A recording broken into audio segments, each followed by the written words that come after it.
Hey, my friends, it's Matt. This is the 10-Minute Bible Hour podcast. You ever see one of those movie scenes where somebody needs a crucial bit of information from somebody else before they die? It's usually like an informant or somebody who's under duress. And they're like, we got to find him. We got to find out what the deal is. And he runs up to the guy and they're like, tell me about the thing. Tell me about Project Thing-a-Thing. And then the sniper assassin hitman who's there to eliminate the source puts a bullet in him right as they're about to say the thing. And then the protagonist is like, hey, you still got to tell me about the thing. And then the dying person is like, you have to talk to... And it makes the plot go longer. It's like, if you could have just led with the name instead of telling me what to do, that would have worked out great. Those kind of scenes work because we understand there's a certain urgency when somebody's about to die because of how final death generally is.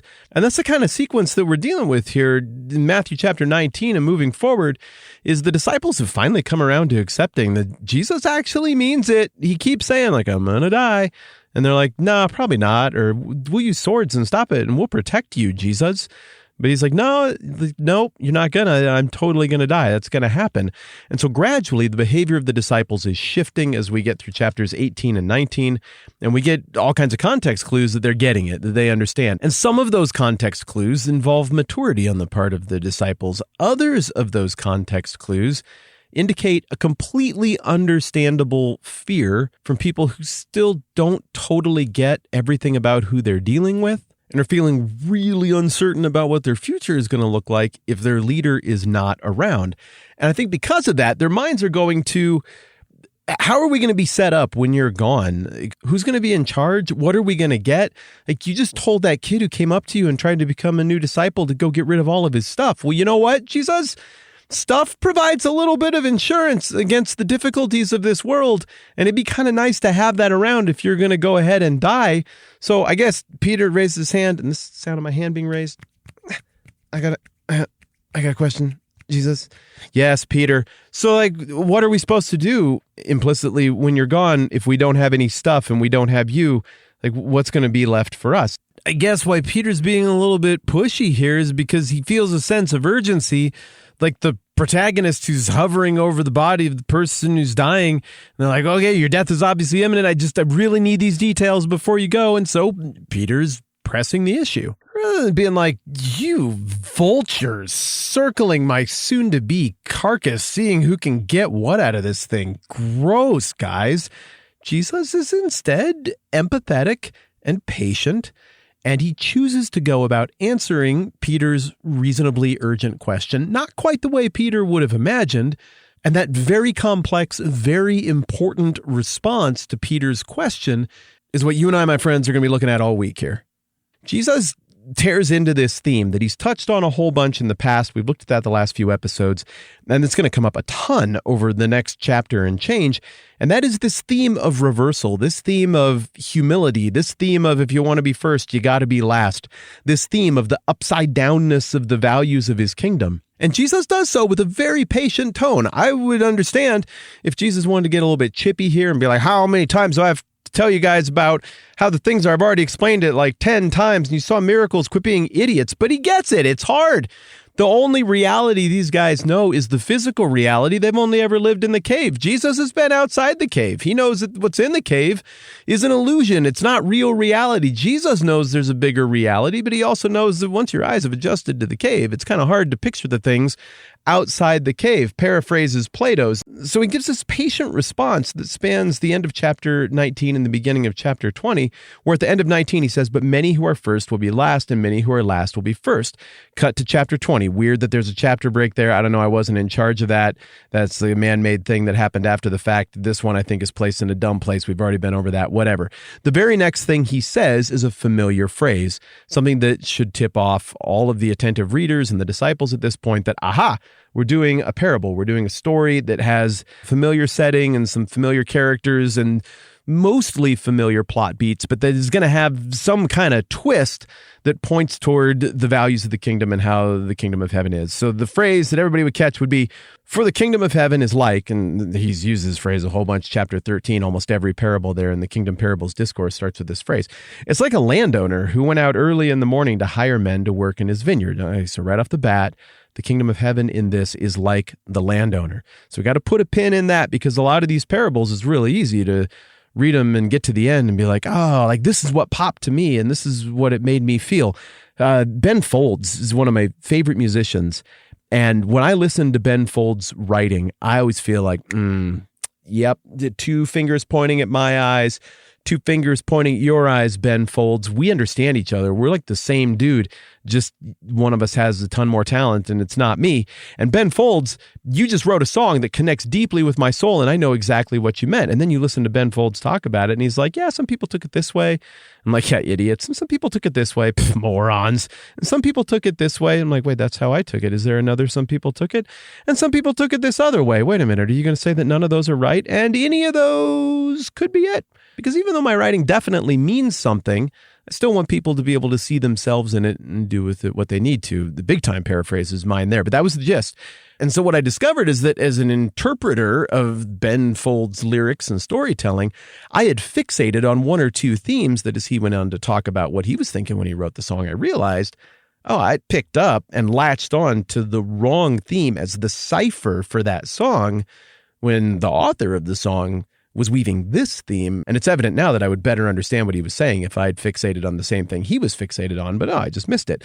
So I say that just as an interpretive pause here, because I find that when I really butcher the Bible and look back on stuff where I was like, I was trying to get it right, but I'm not sure it actually means that. And of course, that hasn't happened at all during the course of this podcast because it's all carefully researched and 100% accurate. But when I do get stuff wrong, it seems that I inflict my own assumptions onto the text, or I fixate on one little phrase that just triggers something for me. I'm like, oh yeah, that's totally how the things are. And so the nice thing about these kingdom parables, where they are a little more ambiguous, some of them don't even get explained, and it can be easy to miss what's going on. What's nice about these is that almost all of them start with the cipher. For the kingdom of heaven is like, oh wait, what's it like? It's like a landowner who went out in the early morning to hire men to work in his vineyard. Okay, so it's like the landowner and what the landowner did. All right, that's in the back of my brain. Let's go on with the story. He agreed to pay them a denarius for the day and sent them into his vineyard. All right, so a denarius, we've talked about this before. It's like a day's wage. I don't know, inflation's going crazy right now. So I'm still going to say $100. I'm not saying $100 because I want people to be oppressed or underpaid to work in underappreciated jobs. I just like base 10 and it's easy to put in my brain. So we're just going to say $100. All right, 2 verses in. What have we learned so far? The landowner has a project going on, and he is recruiting people to participate in the project. And there's some urgency to the project. He wants to get the project done. And to do that, he's choosing to include other people rather than go out and do all of the stuff himself. Is he fit to go do it himself or not? I don't know. The parable doesn't speak to that. He's just choosing to bring people on. And denarius is like definitionally a day's wage at this point in history. So we know that the landowner is just and reasonable, and to a degree, he's trusting because he's bringing day laborers in to his property and his space and giving them access to his project, even though they're pretty untested and they were just standing around in the marketplace. And I would think for Matthew's original audience, maybe for the disciples who were standing there, and even maybe for any of you who this is your first time through the book of Matthew, at this point, we've seen enough of Jesus to know how this thing is shaping up. There's going to be a twist, and this story is going to flow out of the question that precipitated the story. So somehow this person who was first is going to end up being last. But that's interesting because at least so far, there's nothing wrong with this person. This person was standing around in the marketplace, putting themselves out there, making it clear they were available to work today. And the landowner sees them and strikes a deal with them, and everybody's doing exactly what they ought to be doing. It doesn't make sense that somebody that got up early and was ready to work and struck a deal would need to be punished by being last when everything settles out. So there is a question that lingers for us as to what trajectory this story is precisely going to take. And tomorrow, we are going to explore that. I have an unusual thank you that I want to offer today, and that is to the people over the last few months who have tapped out on supporting the program on Patreon. I got a bunch of creators I support on the internet through their various Patreon pages, and I was thumbing through that the other day, and I came across one of those. I was like, oh yeah, I just kind of did that to help that guy get off the ground, and I haven't really checked in on him in a long time. It seems great and everything, but kind of like to redirect my support to something else for a while, something that I've discovered more recently. And then I felt all weird about it. And I was like, well, should I send him a text or an email, or what do I do? I don't want him to feel bad, but I have my little Patreon budget and I think I might like to redirect it for a little while. And then it occurred to me, I bet it's felt weird for some of you who are like, oh, I might want to do something different here, or did this for a while and that was cool and I appreciate it, but now I'd like to make a change, but I don't want Matt to feel bad. Wow. Let me just say this. Hey, all of you who have had to tap out or just, I don't know, got onto something else and didn't want to support the channel anymore, it's the internet, and that is totally cool. And the fact that you jumped in, even for whatever amount of time you did, holy cow, that is so encouraging. And at any point that you need to make a change, and I'm sorry I haven't said this sooner, you go for it without any hard feelings. So thank you to everybody who supports right now, everybody who's supported at any point, everybody who is never going to support the program at any point. You totally don't have to. It is not weird. I am so glad that you're all here. It is a joy and a privilege to get to do this together, and I do not take that for granted, especially after a week of feeling too sick to do it well myself. Thanks for being here with me. I'm Matt. This is the 10-Minute Bible Hour Podcast. Let's do this again soon.